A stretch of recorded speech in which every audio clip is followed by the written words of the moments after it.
बच्चों, आज के इस वीडियो में हम चैप्टर 2 होल नंबर्स क्लास 6 के कुछ और प्रॉपर्टीज को डिस्कस करेंगे। जैसा कि बच्चों आपको पता है कि लास्ट वीडियो में हमने क्लोजर प्रॉपर्टी और कम्यूटेटिव प्रॉपर्टी को डिस्कस किया था, पर आज हम कुछ और प्रॉपर्टीज जैसे कि एसोसिएटिव प्रॉपर्टी और डिस्ट्रीब्यूटिव प्रॉपर्टीज को डिस्कस करेंगे। तो सबसे पहले हम लेते हैं एसोसिएटिव प्रॉपर्टी।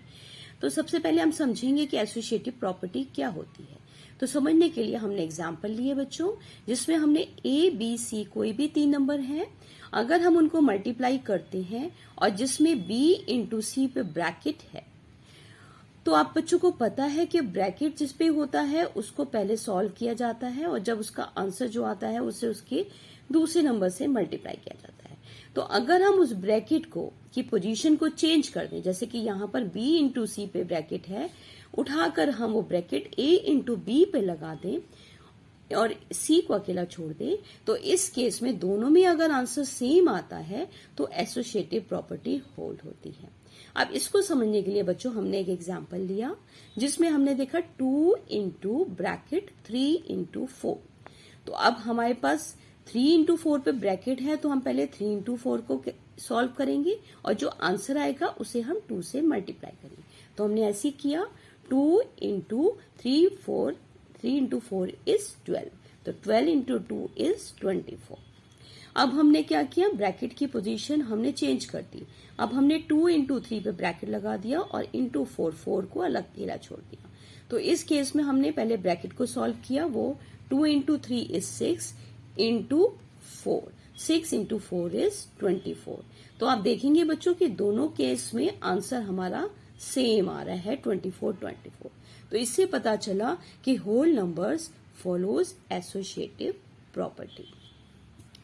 तो बच्चों नेक्स्ट प्रॉपर्टी है हमारी डिस्ट्रीब्यूटिव प्रॉपर्टी।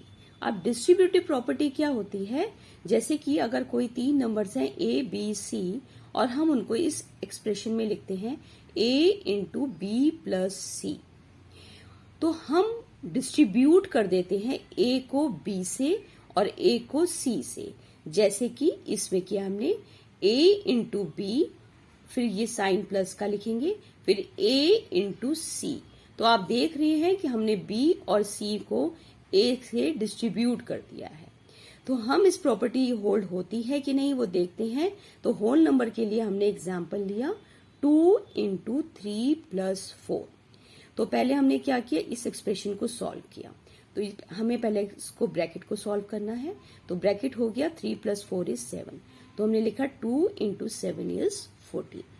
अब हमने उसको डिस्ट्रीब्यूट कर दिया। किसको डिस्ट्रीब्यूट किया, 2 को डिस्ट्रीब्यूट किया 3 और 4 को। तो वो डिस्ट्रीब्यूट करने के बाद क्या बन गया, 2 into 3 plus sign as it is 2 into 4।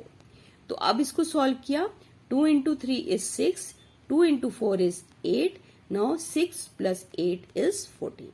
तो बच्चों आप देखोगे कि दोनों केसेस में आंसर सेम आ रहा है। इसका मतलब ये है कि whole number follows distributive property. तो आई होप बच्चों इन एग्जाम्पल्स के थ्रू आप एसोसिएटिव प्रॉपर्टी और डिस्ट्रीब्यूटिव प्रॉपर्टी क्या होती है अच्छे से समझ में आ गया होगा। अब हम देखेंगे एप्लीकेशन ऑफ डिस्ट्रीब्यूटिव प्रॉपर्टी। अब डिस्ट्रीब्यूटिव प्रॉपर्टी कहाँ पर यूज होती है, तो बच्चों इसके लिए भी हमने एग्जांपल लिया। कई एक्सप्रेशन ऐसे होते हैं, कुछ ऐसे मल्टीप्लिकेशन होते हैं जिन्हें देखकर हम सोचते हैं बहुत बड़ा नंबर है भाई, 105 को हम कैसे मल्टीप्लाई करेंगे 13 से, बहुत बड़ा मल्टीप्लिकेशन हो जाएगा। तो अगर हम डिस्ट्रीब्यूटिव प्रॉपर्टी यूज करें तो हम इस एक्सप्रेशन को सिंप्लीफाई कर सकते हैं। जैसे कि बच्चों हमने इसमें किया, 13 को एज इट इज लिख के हमने मल्टीप्लाई का साइन लगाया और 105 को हम एक्सपैंड करके लिख सकते हैं 100 प्लस 5। अब हमने डिस्ट्रीब्यूटिव प्रॉपर्टी के अकॉर्डिंग 13 इंटू 100 प्लस 5 में 13 को डिस्ट्रीब्यूट कर दिया 100 और 5 से, तो ये बन गया 13 इंटू 100 प्लस 13 इंटू 5। अब हमें मालूम है 13 इंटू 100 इज 1300 प्लस 13 5 जा 65।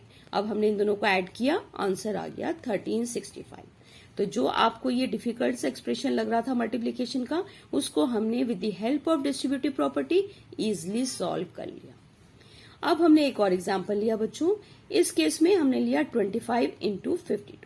तो ये भी बच्चों आप देख रहे हो, आपको लगेगा कि मल्टीप्लिकेशन का काफी डिफिकल्ट एक्सप्रेशन है, तो इसको भी हम सिंप्लीफाई कर लेते हैं with the help of distributive property. 25 को एज इट इज लिख लिया और 52 को हमने ब्रैकेट में 50 + 2 लिख लिया। अब ये आप देखेंगे कि हम इसमें डिस्ट्रीब्यूटिव प्रॉपर्टी यूज कर सकते हैं। तो 25 को हमने 50 और 2 को डिस्ट्रीब्यूट कर दिया, तो डिस्ट्रीब्यूट करने के बाद वो बन गया 25 × 50 + 25 × 2। Now 25 × 50 is 1250 plus 25 × 2 is 50। दोनों को ऐड किया, आंसर हमारा 1300 आ गया। तो आप लोग बच्चों समझ सकते हो कि डिस्ट्रीब्यूटिव प्रॉपर्टी कितनी यूजफुल है इस तरीके के एक्सप्रेशंस को सॉल्व करने में। तो बच्चों इन एग्जांपल्स के थ्रू आप आज की जो प्रॉपर्टीज हैं जो हमने डिस्कस की हैं, एसोसिएटिव प्रॉपर्टी, डिस्ट्रीब्यूटिव प्रॉपर्टीज, वो आप अच्छे से समझ गए होंगे। तो इस चैप्टर में इन प्रॉपर्टीज के बाद ये चैप्टर यही फिनिश होता है। अब हम नेक्स्ट चैप्टर के साथ नेक्स्ट वीडियोस में कंटिन्यू करेंगे। तो आज के लिए बस इतना ही बच्चों, गुड बाय। और अगर ये वीडियो आपको पसंद आया है तो प्लीज इसे लाइक एंड शेयर कीजिए और इस चैनल को सब्सक्राइब कीजिए। थैंक यू बच्चों।